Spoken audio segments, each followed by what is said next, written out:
Welcome to Gaia's Love, a podcast of brief messages to help humanity bridge the gap to the new earth. My name is Vivienne Gerard. It is my delight to be a scribe for consciousness today, sharing the wisdom that flows through from Source. Here we go.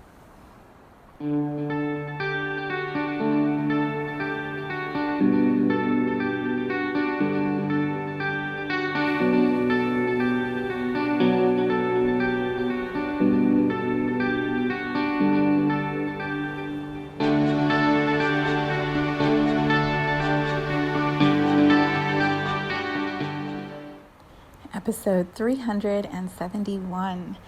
It is Friday here in Cincinnati. It's in the 50s, chilly, gray. Feels like winter has settled in. We're in the month of December, in the final home stretch of 2020, and there is still so much happening. If you listened to last week's podcast, I am now over COVID, thank goodness, and I'm done with our 2-week quarantine. My first stop outside of quarantine was back to Kroger's. The reality of life, more food. Yeah, we are at a time where, well, let me just begin we're in eclipse season, as the astrologers would be guiding us through, which means there is just a lot of astrological activity. And if you have been reading any of the articles, there is a big event that is happening December 21st that I think I mentioned at the end of last week's podcast. It is a powerful shift, and many are saying this is the true entry into the age of Aquarius, and that we are shifting from one collective vibration into another, and it's a very significant shift. And so it's perfect, of course, that it's happening at the end of 2020, at the end of this year that has taught us so much, thrown so much up in the air, and now we're in this phase of integrating the year, sorting through the emotions, the activities, the milestones of it, and choosing, if we're conscious to it, choosing how we're going to move into this new year, into 2021, into this age of Aquarius portal, and what that even means for us and what it might look like, moving forward. So I have a few things I am going to read, 2 different things I'm going to read in today's podcast, which I haven't done a reading in a while. The first one is going to be from my book, One Day My Soul Journey in the Gaia Tribe. And I've actually read this chapter already way back at the beginning, I think, of the podcast. But it feels like reading it now in the energy of 2020, it's going to resonate differently. And so I'm going to read from chapter 3, the third dimension, to set up the framework for why I'm sharing this. I just want to offer a couple nuggets or reflections. So there is a podcast, which I will put a link to in the description here. There's a podcast that just aired this week with Dr. Zach Bush and Marcus Aubrey. Absolutely phenomenal conversation about what is happening on our planet from a scientific level, from a spiritual level, from the body. Dr. Zach Bush has so much research and wisdom about just the whole human journey and our collaboration with our planet, and where we have some missing links, some failures in communication. And he's doing incredible work to help bring us back into alignment. He talks very openly about the possible extinction of our planet. I personally think it's more the possible extinction of humanity. I do not believe that our planet will ever, well, I don't know that it will never cease to exist, but I don't believe that humans have the ability to end Gaia Earth. I just don't. She has her own consciousness and energy field, and if we get too out of alignment, I believe we will disappear before the planet will disappear. But the conversation in this podcast was so fascinating. I'm about halfway through, and I just love what they are sharing. And so I'll put that link in if you would like to watch it. But there was a moment in the discussion they were having that put me immediately back into this book that I wrote a few years ago. And just the description, the way I shared it, is playing out right now with COVID in the fear. Dr. Zach Bush talks about I guess I could just call him Dr. Bush or Dr. Zach, but I feel like he deserves the respect of his whole name every time we talk about him. He was describing fear and guilt as the lowest vibrational energies, and that in cancer cells, fear and, well, I don't know that I can tie it to cancer cells, but he talks about how cancer cells isolate, and in their destruction, in their collapsing, their will to survive, to thrive, makes them recreate. And so that's why cancer cells spread so rapidly. And he was comparing that to the fear and the guilt and the isolation of what we are doing as a humanity right now with COVID. How we have this push through the media, through politics, government, whatever, as he described it, mindset is forcing this shift. It's creating more and more isolation of individuals. And when you isolate individuals, eventually they're going to collapse in on themselves because they aren't receiving the connection as humans that we're wired to receive. And so he was just comparing that. And as he was describing that, I thought of the way I described third dimensional reality. And so I'm going to read it to you. And when I was reading through it myself, I'm like, oh my God, it's totally what's happening here. The hope that was so clear in the podcast, in the discussion they were having, it was that if we have had a mindset that has tried to create fear and guilt as an isolation, as a way to almost destroy humanity, it hasn't worked. Because this year there is this, as Dr. Bush describes it, there's this harmonic that is happening where those who have the same frequency of love and creation and inspiration and new solutions, they're finding each other and they're having these collaborations, and new efforts, new things are being birthed that are so powerful and hopeful for humanity. And so if fear and guilt is pushing and constricting, there's this resistance, there's this rebelliousness that is creating something contrasting to that, which is the beauty of humanity. They say it much more eloquently than I do. But I'm going to read the chapter because I feel like it'll put it into words that perhaps are very easily digestible. It'll resonate with you if you're used to hearing my voice and then you hear my voice reading my words. I feel like the resonance will land very deeply within you. And so yeah, we'll do that. And then I'll read something else a little bit later. All right, so you're going to hear me turning pages and, it's just me doing this beautiful podcast from my home. Okay, so this is from One Day, My Soul Journey in the Gaia Tribe, and it's page 32, the third dimension. So I describe the dimensions of consciousness in this book and my journey through them and what the dimensional shifts even mean from a consciousness level. I think sometimes there's a bit of a mystery about consciousness and the dimensions of consciousness and what's 3D, what's 4D, what's 5D, what's 8D, all of these curiosities and this mystique about it. And so the book, when I wrote it, is very practical. It's like, here's what it is from my point of view, and here's what it feels like in your body as you're shifting from one dimension to another, as you're experiencing the dimensions of consciousness. What I have found, I'll tell you the secret of this book that I didn't realize for at least a year, and then I started to see the pattern. When when you read the book, it's available on Amazon and then also on Kindle. When you read the book, there's a resonance as you're reading each chapter. So each chapter is about the next level of consciousness.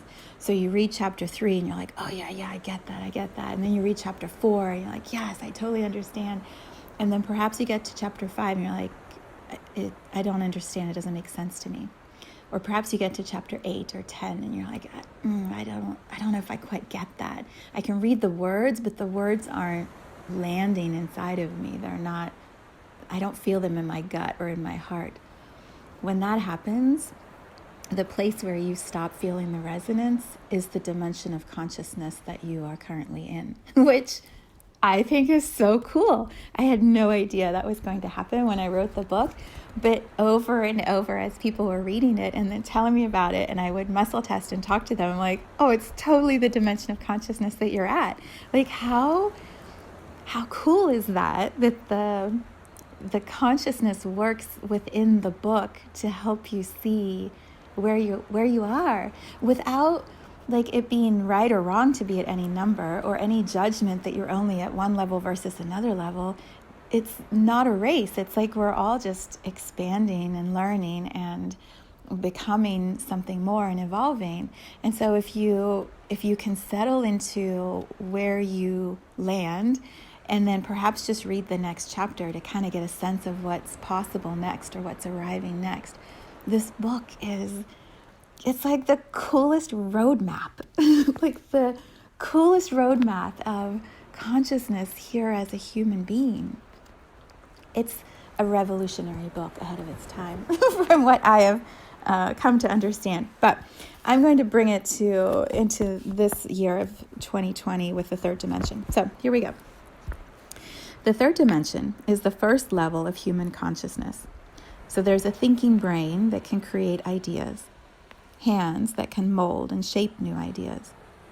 There's a complex digestive system that thinks for itself, brings in ideas and nutrients and processes waste. The third dimension feels like the reality of the physical experience for most people here on Earth. For lifetimes, thousands of years, the third dimension has been the reality that the majority of incarnated souls in human bodies have experienced. When a soul decides to incarnate, to take on human form, they arrive into a third dimensional reality that is dense, heavy, and limited in what you can see and understand. The chakras are functioning, but perhaps blocked or not running energy at the optimal level of what a body and a soul can create. For a long time on Earth, life wasn't as dense as it feels now, with more and more souls incarnating on this planet, bringing their energy and auras into the physical. The density of the planet has become heavier, and the congestion of energy has become tighter. The third dimension is feeling more limited, more restrictive than ever before. In the third dimension, a soul human feels the collective society's energy as their baseline, their norm. It feels true that life can be scary, or your experiences are going to be limited, or there's going to be lack. You tend to go along with the average person in the average crowd having the average life. You don't set your expectations too high, because then you're going to be disappointed. Internalizing lots of warnings that many of us grew up with in my generation and those before us. It's finally shifting with the new generations, thankfully. For example, we might have been hearing, don't get too big or you're going to fall. Don't let your ego expand too much or you're going to be disappointed. Don't set the bar too high because it's going to come crashing down on you. Or there's never going to be enough for everyone. These phrases and limitations are so common that we stop questioning why life feels difficult and we have to work really hard. The news media supports this mentality by constantly showing us the bad stories. Our communities keep these messages right in front of us so that we don't forget. And so we stay in this limited experience of the third dimension. I believe we choose that limited experience of life. I believe that our souls know, coming into each human incarnation, that there is this feeling of density with a limited thought process, and that it exists to push against us, to ignite the spark of commitment and creativity, and the desire to push past that limitation into the possibilities of what others aren't expecting or thinking is possible yet. I believe we choose this dense third dimension of consciousness.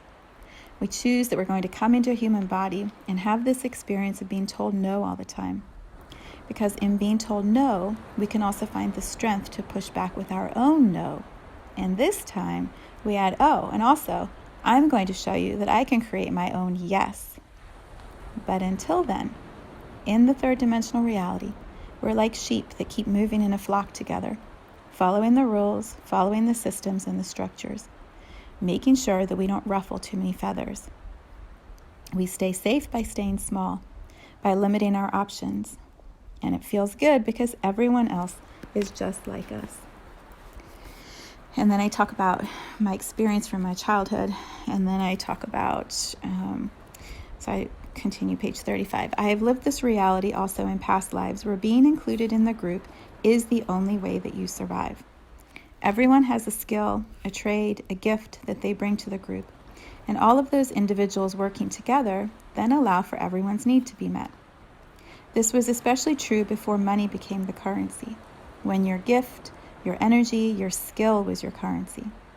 Everyone had something unique that they would bring to the collective group to take care of each other.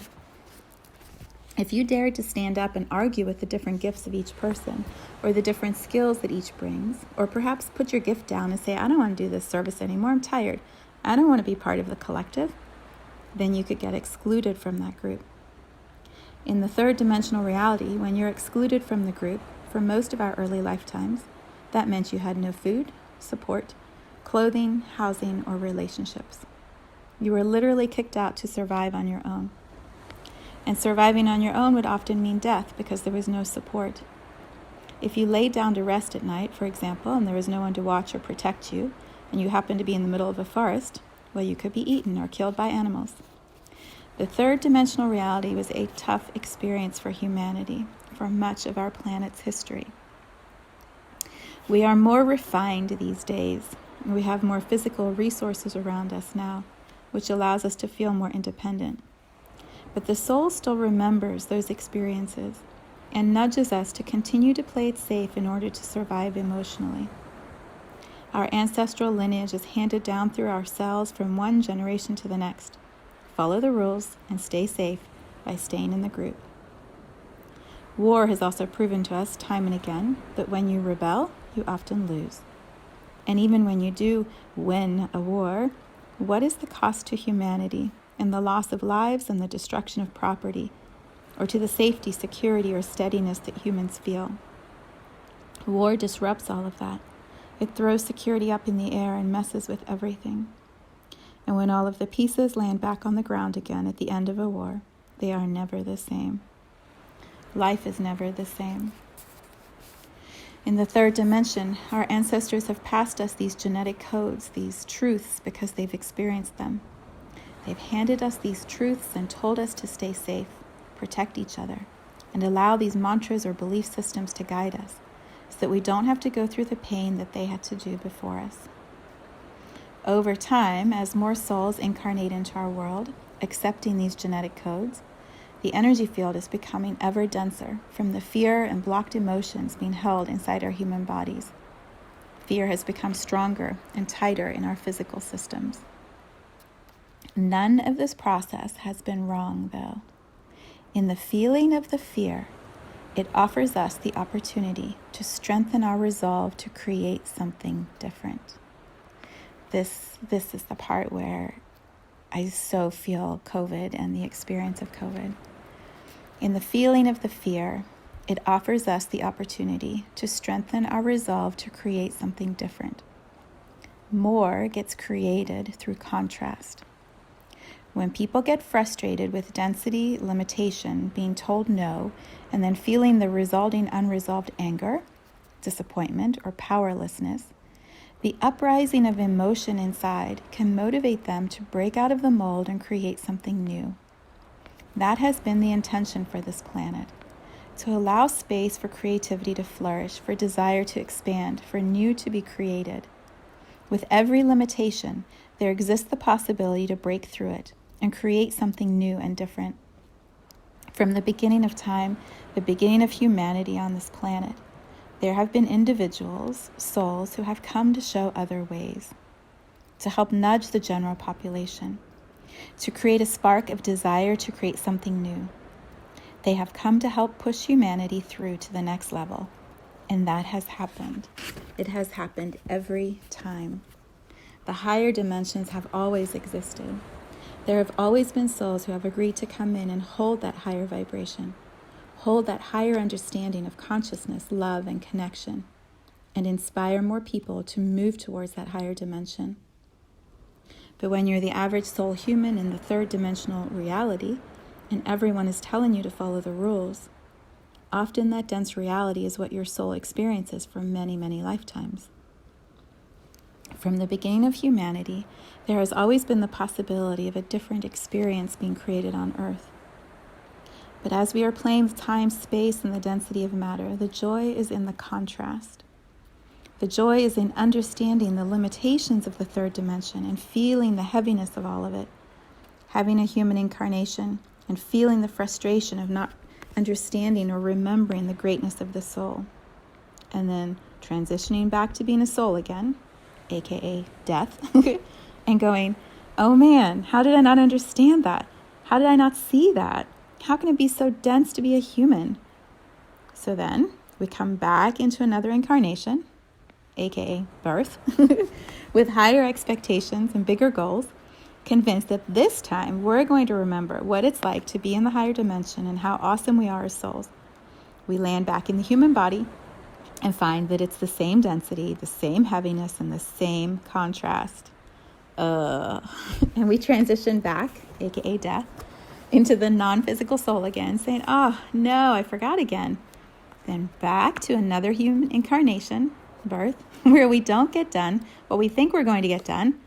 And then we're back to being a soul again, going, oh, how did I forget? So there's this exciting, beautiful, powerful loop. Soul to human, human to soul, soul to human, human to soul. And it's extraordinary. It's just extraordinary. None of this has been wrong. There's such an easy way that we typically tend to judge ourselves. We say, oh, here I am, back in this limited third dimension, again. I've never been able to make it to a higher dimension. Why am I not in fourth or fifth? No, it's the perfection of consciousness. In human incarnations, every time you come in and have this physical experience, you become more. You are more than you were before you entered the human experience. Your soul expands. Every incarnation is such a huge stretch for a soul. To take on physical form, to play with aligning the physical and the spiritual, working with the brain, with consciousness, holding thought, holding ideas, allowing creativity to move through and spark something within us. It's an incredible process. Becoming a human soul, spiritual taking on human form is an incredible process. Every single lifetime is a gift. Every single lifetime matters. Every soul that comes and plays with humanity expands the entire collective energy of humanity. This is why our Earth's population is so dense now. There's an excitement, a huge expansive ripple of energy that has been moving through our universe because this planet, this Gaia, offers such an incubation for consciousness to expand. Souls are drawn here to have the physical human experience, knowing it's going to be difficult, knowing they're going to scratch their heads and ask, what am I doing here? Why am I even choosing this? What was I thinking? Yet there still is this draw, this pull to come here and experience it, to play, to delight in the physical form. And so more and more souls have been birthed into existence because this desire is so powerful. This creative energy is so powerful on Earth. The number of stories, bodies, and ideas that need to exist to meet the excitement and the demand of souls who want to come here, it just keeps expanding. And then I have the next section in third dimension called Slowing Down. Now we have reached this point in humanity, this place here on Earth, where the energy, the heart, the consciousness that is our incubator, Gaia, is maximized. Our planet is reaching the limitations of time, space, and the density of matter. Earth itself is reaching the limitations of what we created at the very beginning. This co-creation of everyone being here is taxing, maximizing what Gaia can hold. There is a collective agreement. This is what I would say, by the way, is 2020. This is 2020 in summary. And I wrote this book in 2017, or 2018, so it's funny to hear it now in this vibration. There is a collective agreement between souls and the humans they inhabit, Gaia, our planet, and all the energies that exist in the cosmos to slow down this race of time, to slow down this intensity of energy and physical matter, so that we can allow Gaia some space to clear the dense third-dimensional energy and shift the vibration of consciousness from third into fourth into fifth. The next level of evolution is one where our creative space can be more deliberate. The density of the third dimension is destroying our Earth. The universal draw of souls to experience being in human form is impacting the natural rhythm and energetic heartbeat of this planet. Our planet is ready for a big exhale. Gaia needs to exhale third dimensional energy and inhale the natural energy of the universe, which is love. The original source energy of the universe, which is love and creativity and ever-expanding consciousness. I would also add, now I call that flow. The original source energy of the universe, which is love and creativity and ever-expanding consciousness. I call that flow. More on that. More on that another time. So it's not that we have been doing it wrong. It's that we have reached the limitations of time, space, and the density of matter on this physical planet we call Gaia. We are rapidly approaching that limitation. There is a collective agreement from all souls, Source, and Gaia to slow it all down and now come into alignment with the higher dimensions. And then we go on to the fourth dimension, which is titled Bouncing. And then the fifth dimension, what did I call that one?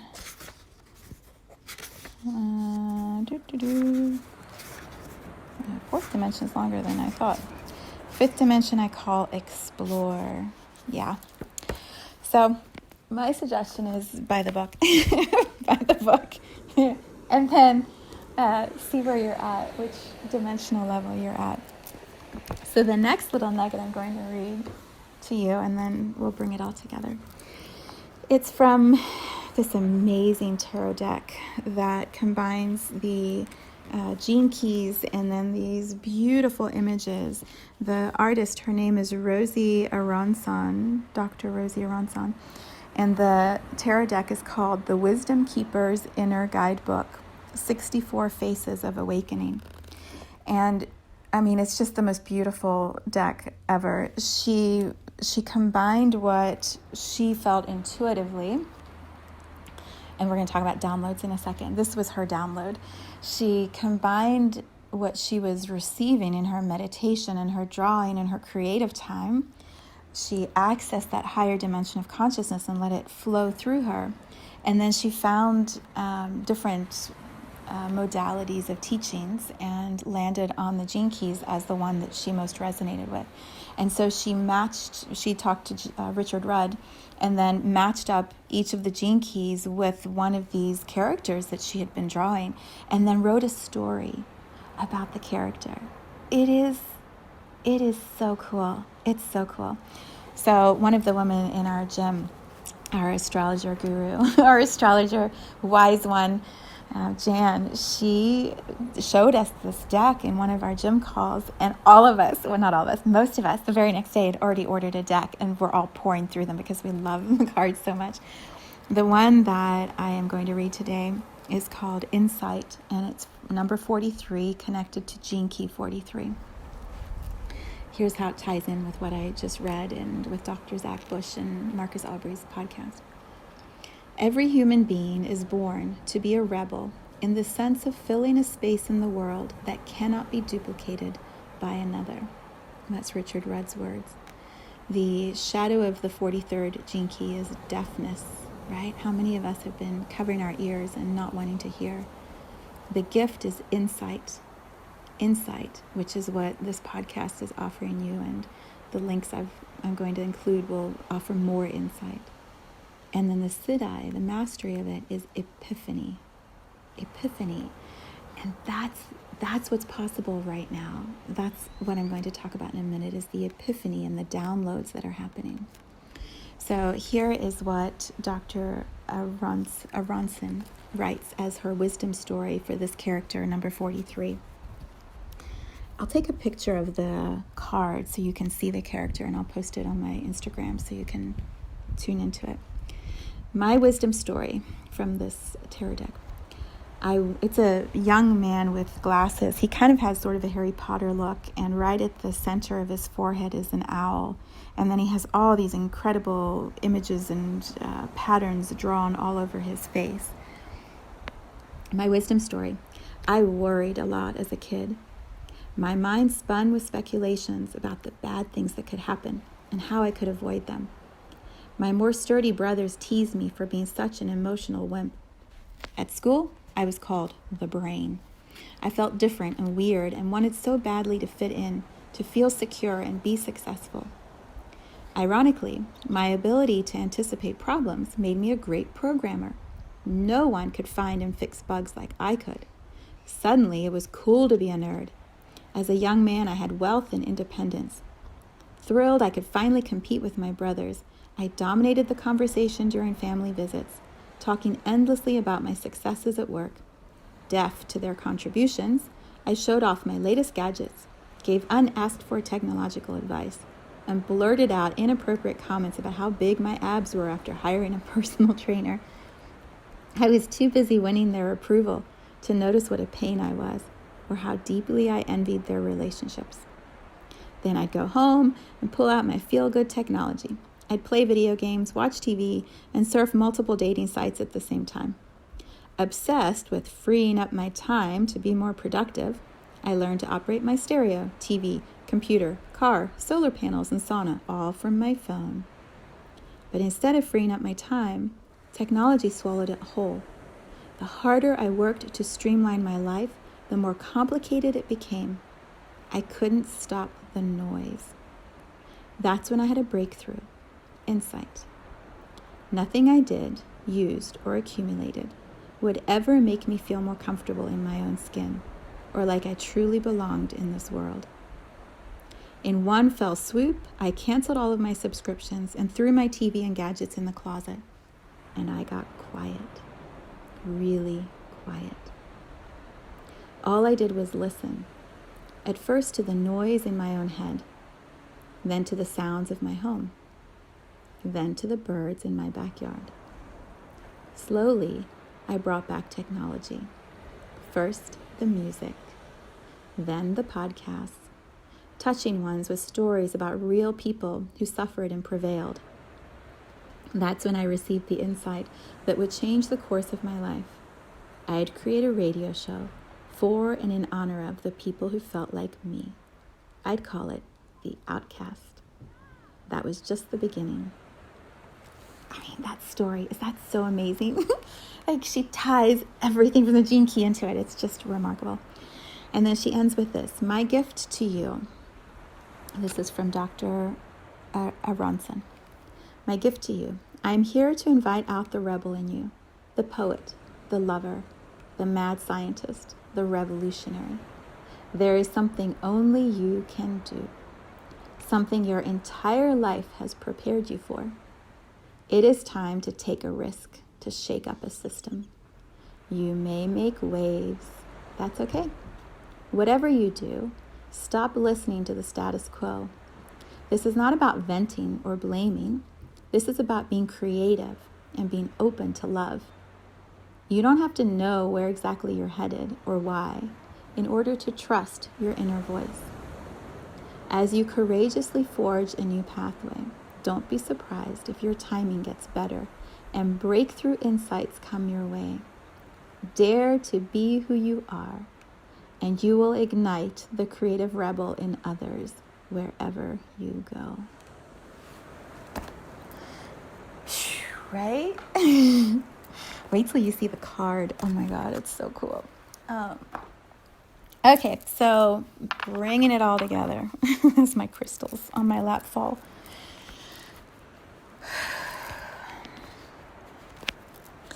when I was watching, well, let me back up a little bit. So in my journey through 2020 has been filled with ups and downs, like everybody else. When my husband and I both got COVID and we were home and we were feeling, like I described last week, all of the reactions and the emotions and the energy of this collective experience that we're calling COVID, it moved so much within each of us, and it helped us to see some of the fears and the blocks that we were still holding, which then allowed us to move those blocks as much as we have so far. And I'm sure that will continue. Now that we're on the other side of it, there's this freedom that we both have been talking about, because the science, at least the media science, would say now that you've had that virus, you're likely not going to get it again, or you're through the virus, so you're not contagious. So really your restrictions are limited. My husband talked to the health department as a requirement before going back to work, and that's what they said. You're free to go. You're good. You're likely like healthier and better than anybody else. Some of my other friends who are very health intuitive have said, you're like the best person to hug now. Like your biome inside is so strong. Your immunity's so good. Like you're a good energy to be around. When I watched Dr. Zach today talking and Marcus Aubrey talking, Dr. Zach describes how we hold solar energy within us, within our physical bodies. And so when we hug another person, the sunlight, the sunshine stored within us touches the sunlight, the sunshine stored in another person. And so we're actually designed to physically connect and hug and heal each other and create this energetic grid through humans on the planet. Some of this is my words. I don't think he said energetic grid, but that was what I was visualizing when he was talking about it. So now that we're on this side of it for my husband and I, this sense of liberation and freedom, it's like, well, what do we want to do? Like, we've looked at our fear, we've moved through it, we've been in COVID energy, and now we're on the other side of it, and like, now what? There is this, at least for me, expansiveness that says, you are the rebel now. You are the one that, I'm trying to say the words in a way that translates. It's like following the flock is bullshit in this moment. Like, I watch the news and I don't see it the same way. And the podcasts and the articles that I'm magnetizing into my AI, as people talk about it, my Google search data is pulling towards me a different vibration, a different collection of articles and information that says, you faced your fear. Now, what are you going to do with it? How are you going to live? What are you going to contribute? What do you give back to the collective? Because you matter. You're here. I feel like, and I described this briefly last week, I feel like COVID is an experience where if you're ready to exit Earth, if you're ready to have a transition, because like I described in the reading from my book, it's so dense and heavy and you're kind of tired of it, so you exit Earth and then you look at your human journey and you're like, oh man, like, why didn't I get it? Why didn't I try something different? And then you come back perhaps into another incarnation and you do it again, you do it differently. Perhaps this time you're more empowered, you're more courageous. I feel like COVID, it offered those who are ready to transition the pathway to do that, because so many were doing it. It also, for those who went through it and faced their fears, I feel like it offered an opportunity to stand more firmly back in the human experience and say, oh, Simba, I laugh in the face of danger. You know how he does that as a little cub in The Lion King? It's like we stand on the other side and go, oh, this energy field that we call COVID, that has been defined as a killer, as a destructive thing, I stood in that energy, and I still must want to be here because my soul and my human are still here. Well, now what? Now what do I do? What do I want to do with this precious time I have left? What do I contribute? It clarifies, it offers insight. It's that breakthrough that's described in the card of, how do I want to live? How do I want to live? Do I want to stay in isolation? Do I want to stay in this vibration of fear? If not, what am I going to do differently?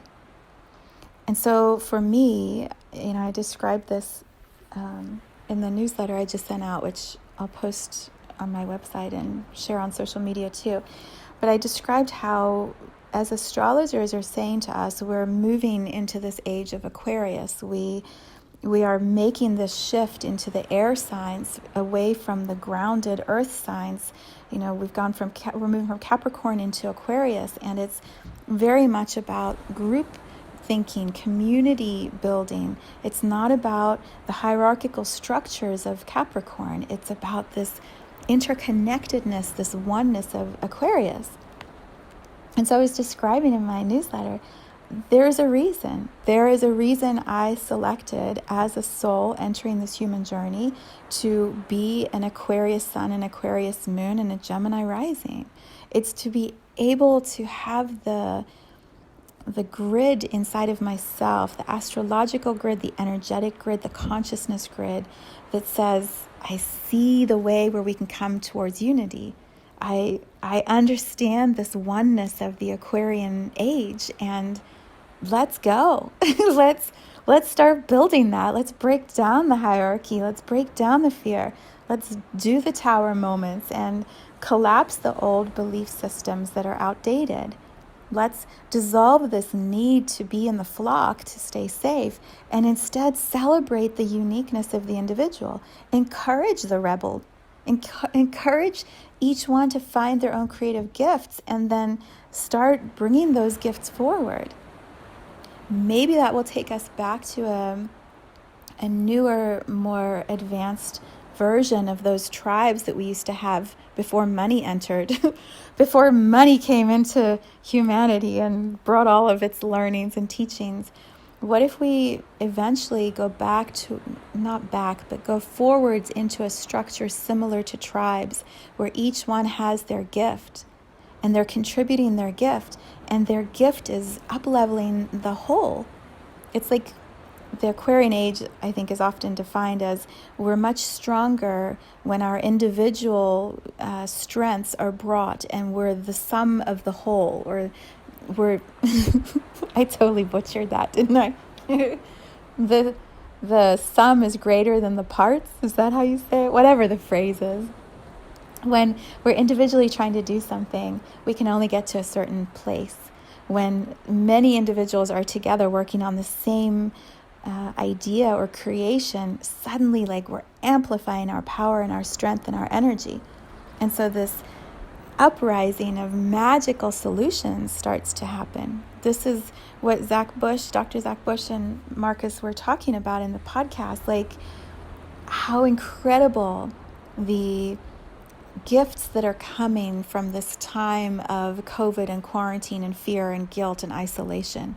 The gifts that are being birthed, the research that is happening, the ideas that are being sparked, the way that technology has still allowed so many individuals to continue teaching and working, and families to gather even if they're not physically present. Love and this harmonic is still happening. And it's going to continue to happen because we are choosing to connect. We're choosing to stay. We're choosing to be here on this planet and find solutions. So insight. Insight is this gift of a breakthrough, an aha, as the little story describes. This man who thought he had everything and then realized his life is constricting him. He's collapsing, into his technologically managed world. And so he shuts it all down, gets rid of it all, and gets quiet. He gets quiet. That's a lot of what chapter 4 in my book, The Fourth Dimension, is about. Getting quiet. What does that look like? How do you do that? What happens? What happens when you get quiet? So many people are terrified of it. Like, oh God, I'm going to get quiet and my mind is just going to have like a psychotic breakdown. It may need to break down some ideas, some beliefs, in order to sift through what's happening in your world so that you can find the parts that truly resonate with you, the places where you are in your own knowing, where you're finding the ways you want to be living. Insight. My mind is like ping, ping, ping. And that's what often happens in meditation. It's like all this stuff has to come forward so that you can look at it and sort through it. All right. The reason I believe that so much of this is coming up right now for me to share with you is because in this time, in this month of December, we have what astrologers call eclipse season. We just had the full moon lunar eclipse in Gemini on Monday, and then I believe in another week we have the new moon solar eclipse. And then another thing at the end of the month, another full moon at the end of the month. And in between, this big conjunction. There's just so much happening. If you aren't following astrology, this is the month to begin. Absolutely, this is the month to begin. And if you need your birth chart read and you haven't had that done before, I'll put the links to this also in my description. But in my newsletter, I suggested getting a birth chart read, and I had 2 names of people that I recommend doing those readings with. So I will put those in the descriptions for you. Yeah, like if you have never had your birth chart read, this is the month you should really get your birth chart read. So that you're ready for 2020 to end and 2021 to begin. But the reason that much of this has been coming up for me is because when we have so much happening astrologically, and when these eclipses are changing light, changing the way we see things, putting lenses and filters in place in different ways, there's this potential for our psychic abilities to expand, for the veil of illusion to slide more to the side, for us to see something beyond the 3rd dimension, perhaps even beyond the 4th, the 5th, the 6th dimension. There's this possibility of new awarenesses, new ahas, new insight to happen. And we have all different names for that, in the spiritual community or whatever woo-woo places you might hang out. Sometimes that's called a download or channeling or seeing or receiving information. There's so many ways to describe it. I feel like insight is a beautiful word because it comes in and it's through your sight. It's like within you, there is a new seeing that happens. And Santara was describing this in her Aquarius video so beautifully. It can't be felt by someone telling you about it. It's felt because you experience it. You have the insight. It's like the story in the tarot card I just read. He could have had 20,000 people tell him, oh, your technology is trapping you. You need to get rid of your technology. It's limiting your relationships, or your world is too noisy and busy. You're not actually in alignment with your spiritual gifts. It doesn't matter how many people would have told this character that. When he had the insight, when he had the individual breakthrough, he made the change. And everything in his life shifted, and he came into alignment with his gifts. That's what I believe is possible this month. It's always possible, but I feel like astrology is supporting 2020, the constriction, the tightening as we get to the end of this year. The funnel feels like it's being constricted around us. So many people are saying that, like, I can't deal with another thing. I can't think anymore. I can't feel anymore. I'm numb. It's too much. It's like that final squeeze in the birth canal that's going to wrap up 2020. It can either tie us up in knots and we're afraid and more afraid and more afraid and huddling over in the corner, terrified of what 2021 is going to bring because 2020 was so bad. Or we shut down the noise. We get really quiet. We sit within ourselves. We have insight. We align with astrology. We read about what's shifting in the planets and then how that impacts us through our birth chart. And then suddenly, like, an aha happens. This channeling, download, breakthrough, magic becomes aware to you.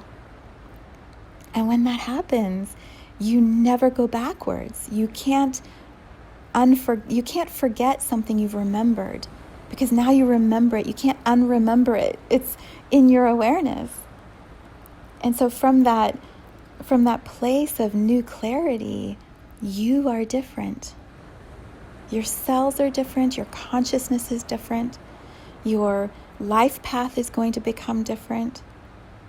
And it's, in my opinion, it's better. It's easier. It's more fun because you're in alignment now with the soul, with the consciousness that chose to come have the human incarnation. Instead of being average, continuing, getting to the end of your life, dying, going back to being a soul and going, shit, I fell for that same old trap again. And then coming back down, doing it again, seeing if you get any better. Why don't you just have the awareness now? 2020 it's this portal of time. I use those words in my newsletter. It's this portal of time that is offering us gift after gift, the potential for insight after insight. And the tighter the fear, the tighter the constriction and the squeezing, the greater the possibility for the insight.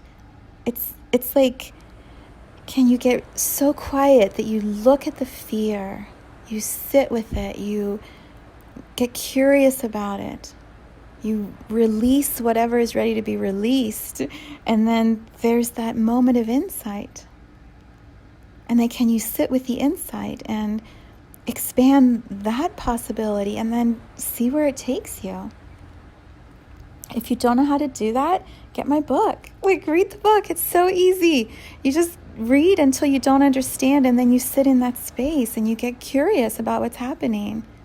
You follow the guidance like I do. A podcast shows up, a video, you go to another one, and then suddenly in your inbox is this other thing and this other thing, and right? And then all of a sudden you're in the magic of synchronicity.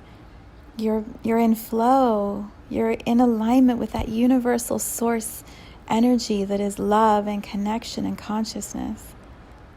You've broken free from that limitation of third dimension. You're experiencing something more expansive. And then your soul's going to take you where you're going to go next.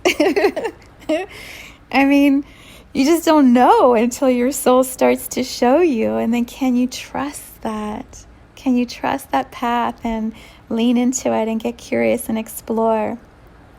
So maybe you're going to do some bouncing in the fourth dimension if you haven't left third yet into fourth. Maybe you'll bounce a little bit. I feel like 2020 has been a yo-yo bouncing ball for so many people. And then fifth dimension, you start to explore your heart, your consciousness. And then you just keep going, right? 6, 7, 8, 9, 10, 11, 12. It just keeps expanding. So if you don't know where to begin, get quiet. Maybe tune into my book, or watch the podcast, look at the links that I suggested, get a birth chart reading if you haven't done that yet. Set up a session with me. If you have never done a session with me, you're missing out. In my opinion, you're missing out because it's so fun. It's so amazing when someone you trust, when you allow someone you trust to see you in the ways that I see people you see yourself in your genius, in your beauty, in your uniqueness. It's like that card said, when you are this rebel that's living your own awakened life, you move and you awaken the rebel in other people. And that's what I do. It's this change maker, way shower energy of, I know who I am. And because of that, I can hold this steady vibration, this steady mirror that lets you see yourself. Marcus, Aubrey was saying in the podcast, he's like, the whole thing with like gurus or teachers or healers or religion saying that the only way to the divine is through me. He's like, it's such bullshit. And I completely agree with him. Every single one of us is already divine. We hold that sunlight, that source energy, that flow within us. We are that. And so the only thing you need, as Marcus describes, he says you need someone to hold your hand sometimes, to hold you steady while you're remembering your ways to connect with the divine and flow that love back and forth. You just need someone by your side to say, you've got this, I see you, how are you doing with it? And that's a lot of what I do. Except I don't just hold hands, I hug. Like Zach Bush says, I think hugging is one of the greatest things on this earth because my sunshine touches your sunshine, and who doesn't want that? Who doesn't want that? So I feel like December is this portal of time. Like I picked Aquarius, Gemini very precisely as a soul, and this is the age of Aquarius we are moving into, and I am so excited to see what happens and my role within that and the contributions I can make just by showing up and hugging and loving and looking through my lenses, my eyes. Like, it's so good. It's so good. And if there's one message you take from this whole episode today, it's the trust, the belief that it's only going to get better in 2021. If you align with that possibility, you can wrap up 2020 and dance your way into 2021, because that's what I'm going to be doing. Yeah. Okay, I have to go. I've got to get the gym ready and set up. But yeah, I'll put a bunch of links in the description so that you can sort of play and dance your way through all of the resources I provided. Such a big hug being sent to Dr. Zach Bush and Marcus Aubrey, and then also to East Forest. There is the most amazing interview with Marcus and East Forest in his playlist. Absolutely profound. That just thrilled me when I was watching it. Such powerful conversations happening. So I just send big love and gratitude for the ways that they are rebelling and showing up in the world so strong and steady. All right, have a beautiful weekend. We're meditating on Sunday. If you are looking for a way to be still, come join us. Big hugs. Big, huge hugs coming across the airwaves to you in this moment.